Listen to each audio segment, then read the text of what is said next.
for a cultural event, please don't hesitate to call Daryl and Nancy, and we will all do within the Italian community what we can. Don't forget our library. We have Anna here. They have their library day on Wednesday. So Anna, raise your hand if you're interested in knowing a little bit more. Jim, come on in. Hi. Anna and stuff. So anyway, so welcome. And so tonight I'm going to talk to you a little bit about the history of the Commedia dell'arte and Carnevale. And then Filippo he'll work his magic when it comes to masks and things. So again, I am Lyn Scolaro, and this is Filippo masterly working hard. I love this picture, it's one of my favorite pictures. So a little bit about the history. So if you go back to 1162 to celebrate the Repubblica of Venezia's victory over the enemy Aquileia. And people gathered to dance and to celebrate in Piazza San Marco. And apparently this festival started in that period that became an official Renaissance and Baroque period. And after a long absence of Carnevale, the return to its regular operation kind of started around 1979.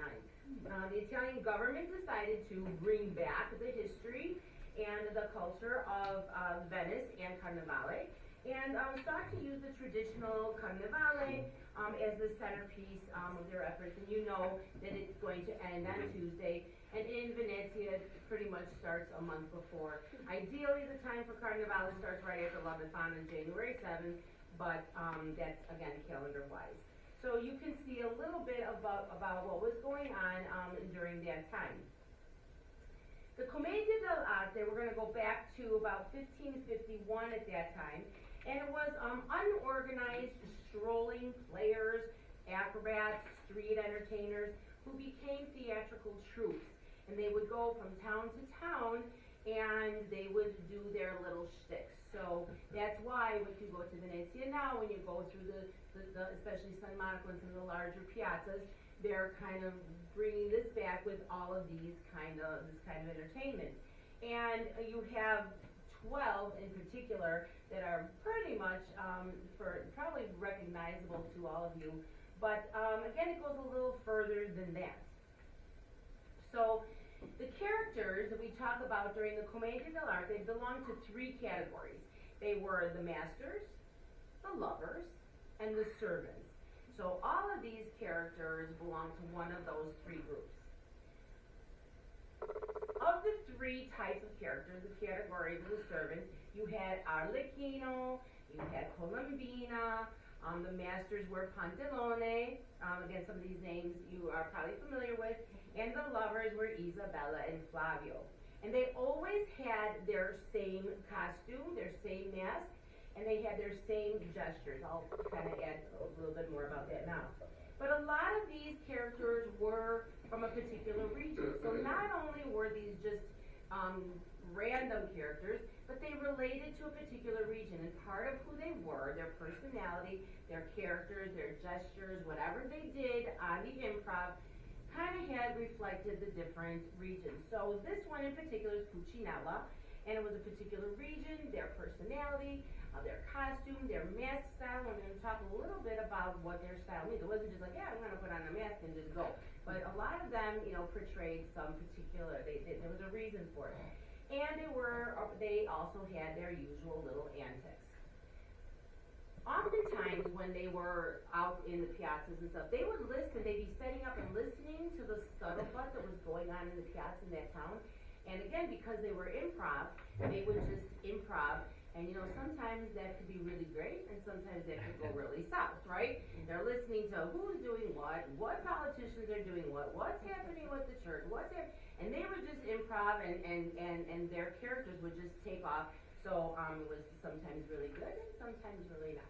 So this, again, here's a little cartina, a little map of Italia that has the different masks in each character that comes from each individual region.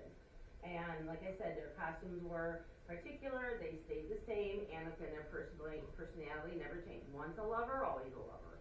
Once the master, always the master. Once the servant, always the servant.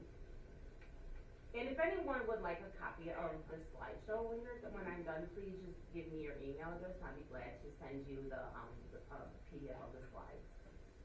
I think the map would be interesting. The map is fun. The map is fun. Yeah. This was always fun. I mean, Stella and I were both high school teachers, and this was just a great fun week in my class. It was just so much fun, and it's still cultural, heritage, history.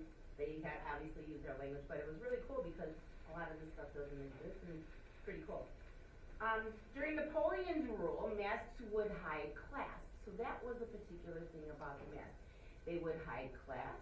They would hide political agendas. They would tossing social rules in and out of the window, right? Because behind the mask, nobody knew who you were. Lots of debauchery, obviously. Lots of decadence. A lot of people who weren't supposed to talk to each other. A few little romantic interludes that no one would know about. A lot of business deals where people who were not supposed to make business deals could make business deals behind these masks. Napoleon, of course, eventually banned the commedia dell'arte for obvious reasons, and masks for obvious reasons because of the anonymity. But today these characters continue to play roles in Carnevale, and really throughout Italy, a lot of different regions kind of celebrate, and they do a little bit different, but the real big one is Carnevale di Venezia, where they really kind of draw everything in. So, again, these characters invaded the city, and the mass balls became the norm during the period called Carnevale. And the mass balls would take place at midnight, and they would go until 4 or 5 o'clock in the morning. Again, that's when, everybody went about their business during the day.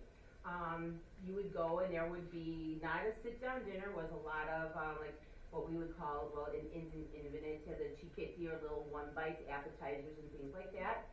And they would do at midnight, they would do a spaghettata, where they would do all kinds of pasta, different types of pastas with different types of sauces. And then, of course, there was always the sweets because you were approaching. At this point, you were approaching, and because Carnevale means away with meat.